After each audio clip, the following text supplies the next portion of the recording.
เบาง่ายเบาออกจากหัวใจนี่แต่เฮาเอาแต่ละคนอุ้มเขานิพพานได้นี่อุ้มเขาเบิดแล้วอุ้มไปเลยแล้วเอาไปเข้าไว้แล้วปุ๊บเขาในประตูนิพพานไว้แล้วก็ล็อกปากกุญแจไว้อีกบ่ให้มันออกมาคุณเด้ว่าธรรมดาเด้อันได้ความรู้สึกเข้าจากเฮ็ดได้เนี่ยจักว่าล่ะอุ้มไปเบิดนี่ล่ะแม้แต่ใส่เดือนมันบ่รู้เรื่องหยังกูก็สิอุ้มมึงไปหมาแมวกาไก่มึงน่ะกูสิอุ้มมึงไปเข้าบึ๊บไปได้หันล็อกกุญแจไว้มึงอย่าออกมามันทุกข์พุ่นละนั่นแหละถ้าสิเทียบเราก็เป็นแบบนั้นอันนี้มันเฮ็ดบ่ได้นี่ติ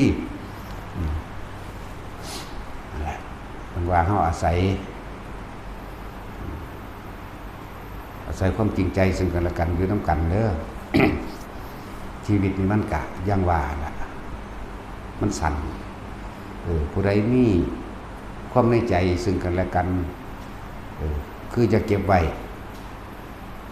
จะเก็บไว้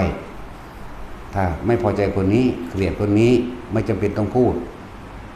บ่พูดก็ได้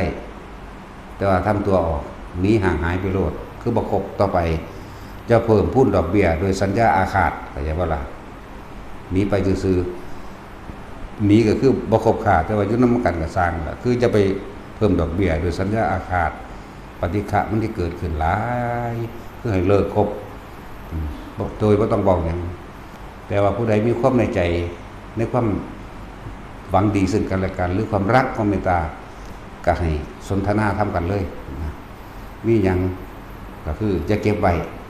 เป็นทุกข์ใจมีหยังเคลียร์กันเลยจะเก็บไว้ไปในศาสนาเท่มันออกจากบ่ล่ะมันถือว่าที่แสดงแต่ละมือแต่ละเว้นที่แสดงทำความจริงออกมามันแสดงออกมาแบบมันไม่ได้คิดไปเลยมันบอกไปเลยเขาบ่ได้ระมัดระวังอย่างเดียวเพราะว่าเขาบ่มีแนวระวังบ่มีลาภสักการะเพื่อให้ระวังบ่มียศถาบรรดาศักดิ์เพื่อให้ระวังบ่มีคำยกย่องสรรเสริญเพื่อให้ระวังเด้โอ้ยันเขาบ่ย่องกูโอ้ยกูยันเขาบ่ได้เอาลาภสักการะมาให้ยันเขาบ่เอายศมาให้บ่มีเด้มันจะบอกไปเลยอยากว่าองค์ใดลูกที่แตกมาแตกโปกก็บอกไปเลยเนาะแต่สินด่ากันด่าไปโดนเด้เดี๋ยวแต่หีแหมมันจะไปสิเดี๋ยวต้องให้สิหักสิสั่งเด้เนาะ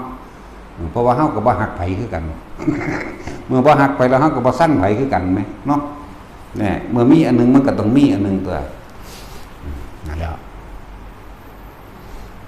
แต่ว่ามีเว้าภาษาโลกปุ่นมีแต่เมตตาอัปปมัญญามิตรแห่งเมตตามีตั้งหากจากบ่ล่ะมันได้เห็นมันเห็นสังสารวัฏนี้มันเห็นอย่างที่มากจนเอาออกมาเว้าบ่ได้บ่เบิดก็ว่าบ่ได้อยู่แล้วแต่มันสิเว้ามันบ่เบิดดอกมันเยอะนั่นแหละ